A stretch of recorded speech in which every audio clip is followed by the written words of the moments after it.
అఖండ భారత్ ప్రయాణంలో భాగంగా త్వరలో నేను ఈజిప్ట్ వెళ్తున్నాను.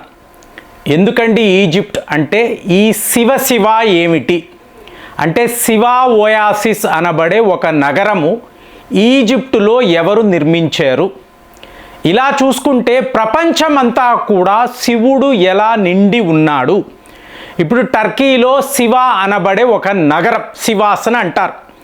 అలాగే మీరు మెక్సికోలో చూసారు అనుకోండి, యాచువా అంటారు. యా అంటే దక్షిణము, చువా అంటే శివ అని అర్థం.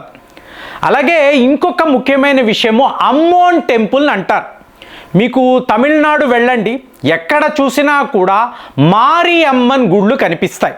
మారి అంటే మారడం, అమ్మన్ అంటే అవతారాలు. మీకు మెక్సికోలో మీకు పచ్చమాంబ అని చెప్పి ఒక దేవత, అంటే పచ్చ అంటే గ్రీన్ అని అర్థము. మీకు అంబ అనే దాన్ని మాంబ అని చెప్పి వాళ్ళు పలుకుతారు.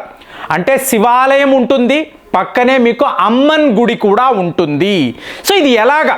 ఇప్పుడు వాటికన్ నగరములో ఉండే శివలింగము ఏమిటి? అలాగే ఇజ్రాయెల్లో ఉండే ఎల్ సడై అనబడే దేవత, సడై అంటే జడై, ఎల్ అంటే దేవుడు, ఎల్లయ్య ఎల్లమ్మ. ఇలా ప్రపంచమంతా కూడా శివుడు ఎలా నిండి ఉన్నాడు. ఈ పరిశోధనలో భాగంగానే శివుడు ఎవరు అని మీరు తెలుసుకుంటే అఖండ భారత్ ఏమిటి అనేది మీకు తెలిసిపోతుంది. ఇది నా ఆలోచన.